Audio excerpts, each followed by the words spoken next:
Hello student, आज हम लोग पढ़ेंगे प्रेमचंद के फटे जूते, जो हरिशंकर परसाई द्वारा लिखित है। सबसे पहले हम लेखक का परिचय जानेंगे। हिंदी साहित्य जगत के जाने माने साहित्यकार एवं हास्य व्यंग रचनाकार हरिशंकर परसाई जी का जन्म सन 1922 में हुआ था। हरिशंकर परसाई नागपुर विश्वविद्यालय से एमए की थी।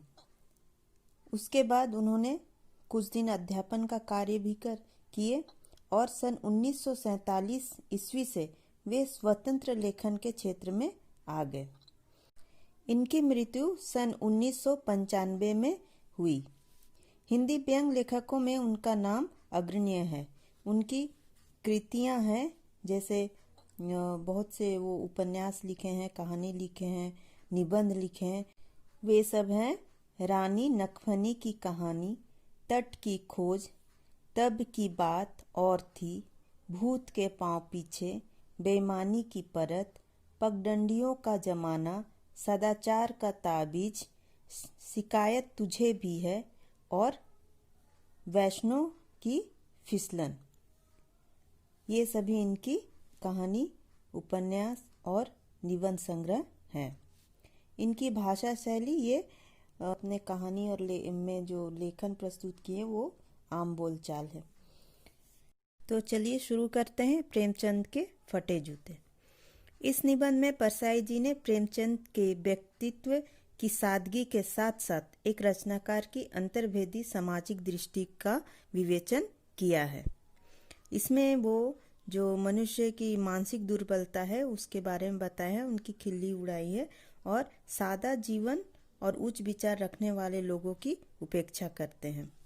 प्रेमचंद जो हरिशंकर परसाई है वो प्रेमचंद का एक चित्र देखते हैं। उस चित्र में वे पत्नी के साथ फोटो खिंचा रहे हैं। सिर पर किसी मोटे कपड़े की टोपी, कुर्ता और धोती पहने हैं। कनपट्टी चिपकी है, गालों की हड्डियां उभर आई हैं, पर मूछें बहुत घनी है और जिससे उनका चेहरा हरा भरा लग रहा है। ये प्रेमचंद को उन्होंने एक फोटो में देखा और उसी के बारे में ये बताते हैं।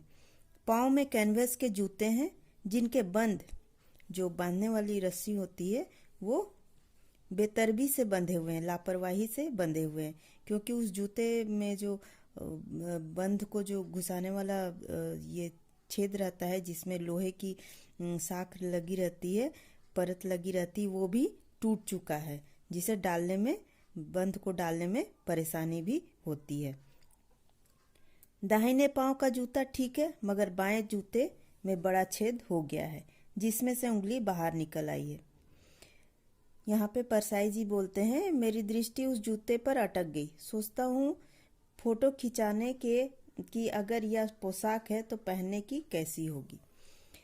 इस आदमी की अलग अलग पोशाकें नहीं होगी।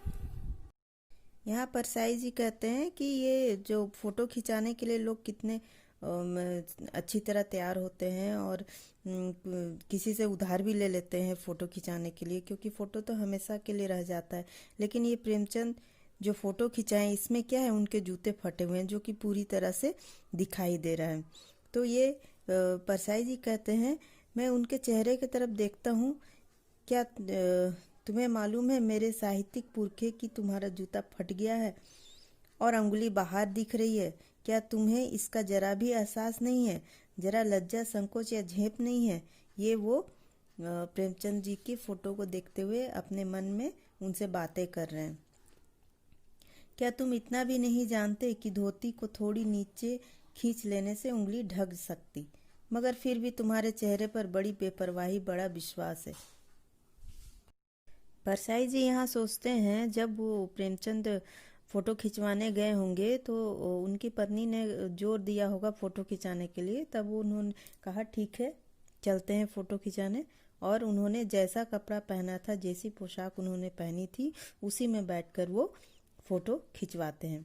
और जब फोटोग्राफर उन्हें रेडी कहने के लिए कहता है, रेडी होने के लिए कहता है, तो वो अपने अंदर से मुस्कान को धीरे धीरे खींचकर ऊपर निकाल रहे होंगे और बीच में ही फोटोग्राफर फोटो खींच लेता है, क्लिक करता है और वो थैंक यू कह देता है।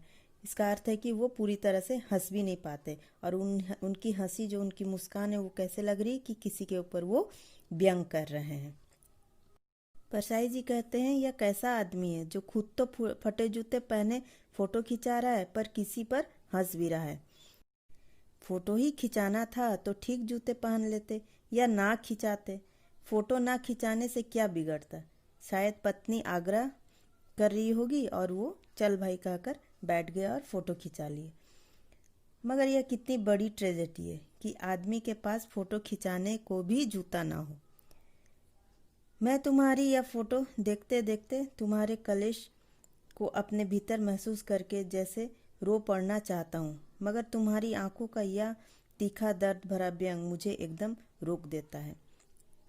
परसाई जी सोचते हैं कि इस आदमी के पास जूते भी नहीं है फोटो खिंचाने के लिए और उन्हें थोड़ा बुरा लगता है, लेकिन जब वो उनके चेहरे की ओर देखते हैं तो उनकी जो व्यंग भरी हंसी रहती है उसे देखकर वो रोना मतलब उन्हें रोना नहीं आता। उन्हें तो लगता है कि ये किसी के ऊपर व्यंग कर रहे हैं।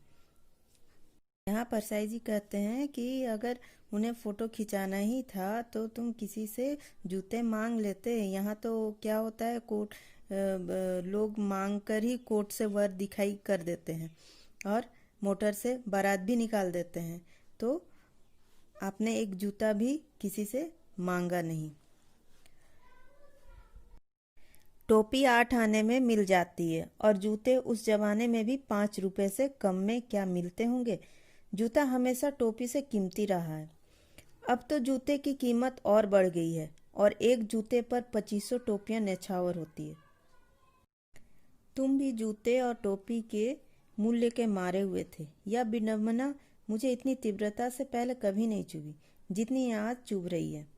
जब मैं तुम्हारा फटा जूता देख रहा हूँ, तुम महान कथाकार, उपन्यास सम्राट, युग प्रवर्तक जाने क्या क्या कहलाते थे, मगर फोटो में भी तुम्हारा जूता फटा हुआ है। मेरा जूता भी कोई अच्छा नहीं है। ये परसाई जी कह रहे हैं कि मेरा जूता भी कोई अच्छा नहीं है। ऊपर से अच्छा दिखता है पर अंगुली बाहर नहीं निकली है और अंगूठी के नीचे तला फटा हुआ है। अंगूठा जमीन से घिसता है और पैनी मिट्टी पर भी कभी रगड़ खाकर लहूलुहान भी हो जाता है। पूरा तला गिर जाएगा, पूरा पंजा छिल जाएगा, मगर उंगली बाहर नहीं दिखेगी। तुम्हारी उंगली दिखती है पर पाँव सुरक्षित है। मेरी उंगली ढकी है पर पंजा नीचे घिस रहा है। तुम पर्दे का महत्व ही नहीं जानते। हम पर्दे पर कुर्बान हो रहे हैं। यहाँ पे परसाई जी कहते हैं कि आपके पास दिखावा नहीं है। आपके पास जो है वही आप पहने हुए हैं। आप में कोई दिखावा नहीं है। मेरा भी जूता फटा हुआ, लेकिन वो नीचे से फटा हुआ जिसे कोई देख नहीं सकता है। पर तुम्हारे तो नीचे जो ये पैर सुरक्षित है, केवल ऊपर का फटा हुआ जो कि उंगली दिख रहा है। इसका अर्थ यही है कि तुम बिल्कुल दिखावे में नहीं हो और तुम फटा जूता बड़े ठाट से पहने हो। मैं ऐसे नहीं पहन सकता।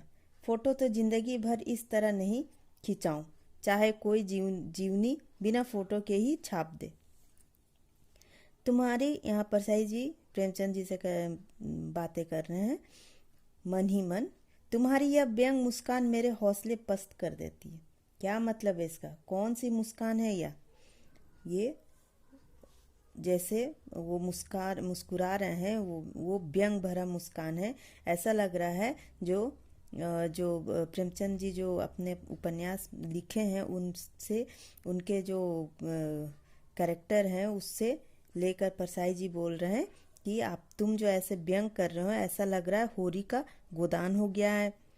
पूस की रात में नीलगाय हल्कू का खेत चर गई है। सुजान भगत का लड़का मर गया क्योंकि डॉक्टर क्लब छोड़कर नहीं आ सकते। नहीं, मुझे लगता है माधो औरत के कफन के चंदे की शराब भी पी गया। वही मुस्कान मालूम होती है। मैं तुम्हारा जूता फिर देखता हूँ। कैसे फट गया यह? मेरी जनता के लेखक, क्या तुम बहुत चक्कर काटते रहे हो? क्या बनिए के तगादे से बचने के लिए मील 2 मील चक्कर लगाकर घर लौटते रहे? चक्कर लगाने से जूता फटता नहीं, घिस जाता है। तो यहाँ पे परसाई जी कह रहे हैं कि पता नहीं तुम्हारा जूता फटा कैसे। लग रहा है कि तुम बहुत चक्कर काटे हो, लेकिन चक्कर काटने से क्या होता है? जूता फटता थोड़ी, घिस जाता है। और कभी ये कहते कि लगता है कि तुमने कोई मजबूत चीज में ठोकर मार के अपने जूते को फाड़ लिया हो। लगता है कोई टीला जो रास्ते पर खड़ा हो गया, उस पर तुमने अपना जूता आजमाया। तुम उसे बचकर उसके बगल से भी निकल सकते थे, लेकिन नहीं, तुम्हें तो समझौता नहीं करना। तुम जैसे हो उसी तरह से रहोगे, यही तुम्हारी कमजोरी है। जो होरी को ले डूबी वही नेम धर्म वाली कमजोरी। जिस तरह मुस्कुरा रहे हो उससे लगता है कि शायद नेम धर्म तुम्हारा बंधन नहीं था, तुम्हारी मुक्ति थी। तुम्हारी यह पांव की उंगली मुझे संकेत करती सी लगती है, जिसे तुम घृणित समझते हो उसकी तरफ हाथ की नहीं पांव की उंगली से इशारा करते हो। तुम क्या उसकी तरफ इशारा कर रहे हो जिसे ठोकर मारते मारते तुमने जूता फाड़ लिया? मैं समझता हूँ, तुम्हारी उंगली का इशारा भी समझता हूँ और यह व्यंग मुस्कान भी समझता हूँ। तुम मुझ पर या हम सभी पर हंस रहे हो, उन पर जो उंगली छिपाए और तलवार घिसाए चल रहे हैं, उन पर जो टीले को बरकरार बाजू से निकल रहे हैं। तुम कह रहे हो मैंने तो ठोकर मार मार कर जूता फाड़ लिया, उंगली बाहर निकल आई पर पाँव बचा रहा और चलता रहा, मगर तुम उंगली को ढकने की चिंता में तलवे का नाश कर रहे हो। तुम चलोगे कैसे? मैं समझता हूँ, मैं तुम्हारे फटे जूते की बात समझता हूँ, उंगली का इशारा समझता हूँ, तुम्हारी व्यंग मुस्कान समझता हूँ। तो यहाँ परसाई जी उनको बोल रहे हैं कि तुम्हारी जो ये व्यंग भरी मुस्कान है, इसे मैं भली भांति समझता हूँ। जिस तरह से लोग दिखावा करते हैं, तुम में यह दिखावा नहीं है। तुम बहुत सीधे साधे व्यक्ति हो। लोग दिखावे में अपना नुकसान कर देते हैं, पर तुम जो तुम्हारे पास है वही तुम दिखाते हो। तुम दिखावे में अपना नुकसान नहीं करते हो। तो ये एक तरह से सीख है लोगों को कि दिखावे में ज़्यादा नहीं रहना चाहिए, जो है उसी में रहना चाहिए। तो ये था प्रेमचंद के फटे जूते। तो आज हम इस पार्ट को यहीं अंत करते हैं।